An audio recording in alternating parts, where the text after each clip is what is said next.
Well, I've always been a picture buff because pictures make explanations simple, convey messages more effectively, and are also a great source of entertainment. The creator of high-definition television, Arun Netravali, has changed our visual world.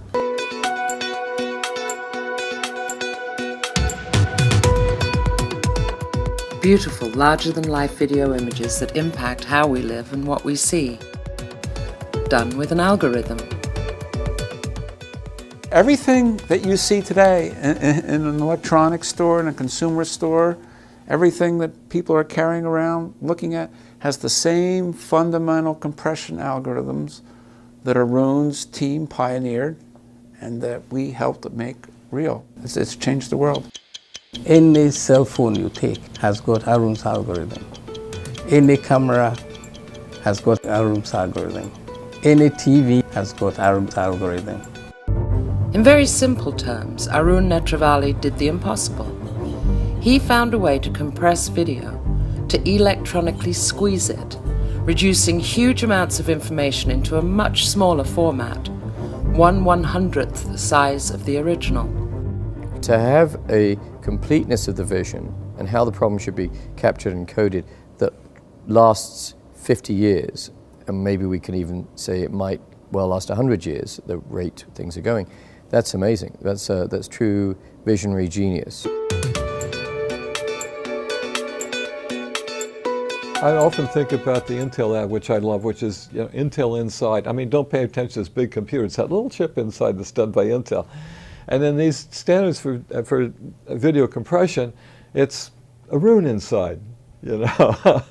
That's the little chip, the little heart that's beating inside this video compression standards that you have. So how does video compression work? Arun's big contribution really is the motion compensation that's built into MPEG, which is the standard for video compression. And in motion compensation, you look at a moving picture and identify areas that are moving, like a face or a person, whatever, and then you estimate where is it going to be in the next frame. And then you don't transmit the whole next frame, you just transmit the error between what it actually is and what you predicted it was. Well, you have to realize that the great majority of all traffic on the internet is video. The compression standards that came out of Arun's work, it made all the difference in the world. Just the huge traffic that was saved. The internet probably wouldn't be possible without the compression algorithms that we have. And with digital TV, we became very close to approaching the reality of what we as human beings see. Today, we're very close to what we call the retinal limit. So with the number of pixels, the number of lines, the number of frame rate, the image that's produced is as good as our eyes and our brain can process. Developing the idea was in place, but there was a greater and more daunting issue: bringing all the industry players together and persuading them to convert from analog to digital TV. First, can you do it? Is it doable? Is it something really new? And is it sellable? And even in a research environment like Bell Labs in those days, it got to be more and more important. And Arun was really good at that. Because he challenged the status quo, he challenged the way things were done, and he challenged, let me again say, entrenched interests. So this whole notion of switching from analog to digital was a big deal. He changed the whole game in many ways. In the invention he did, the way he saw to bringing people together to productize it, and the way he helped move it into the marketplace really changed things completely. His legacy is, as a person, he was one of the great leaders of Bell Labs that had many interesting attributes. He was non-hierarchical, meaning that it didn't matter whether you were the newest entrant, the youngest, it didn't matter what gender or ethnicity or educational background you had, it was the best ideas won. And he would actually get people together and force them together to make sure the best ideas won, and that was what mattered. This industry is complicated because it was very much fractionalized. There were the people who made the cameras, there were people who did content acquisition. The industry that we really started was the coding, the compression, there were the broadcasters, and then of course there were all the TV manufacturers. And all of them really had to move from analog to digital in concert. If there was a missing piece of the puzzle, we really didn't have anything. And Arun was very skillful at really meeting with the leaders in all these aspects of the industry and bringing them on board to this vision.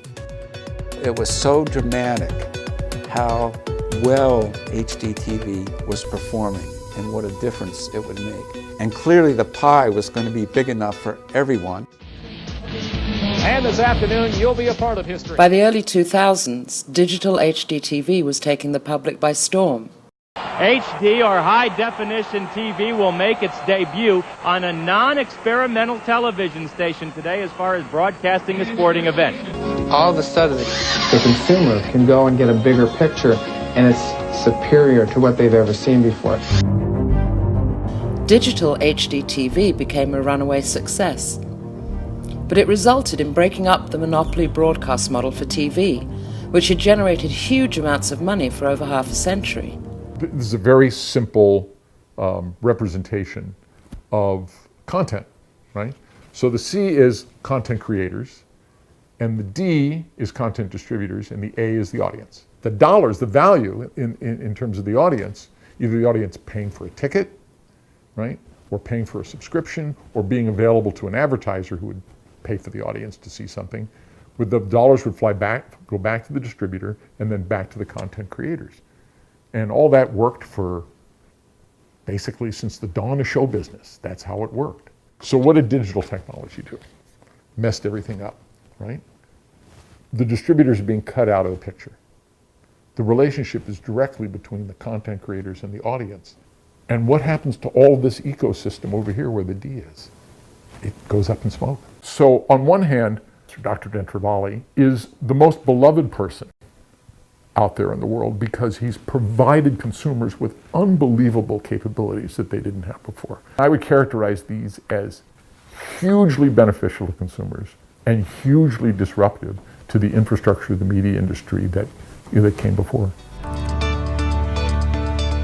For the consumer, Netravali's work has been a bonanza, putting creation of high-quality images in the hands of a single person, and has indeed changed the world and how we see it.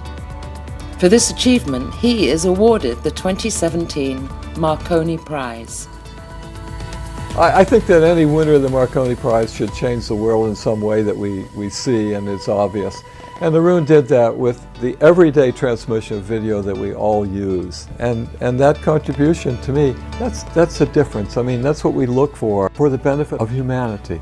That's the motto of the Marconi Prize, and this is for the benefit of humanity.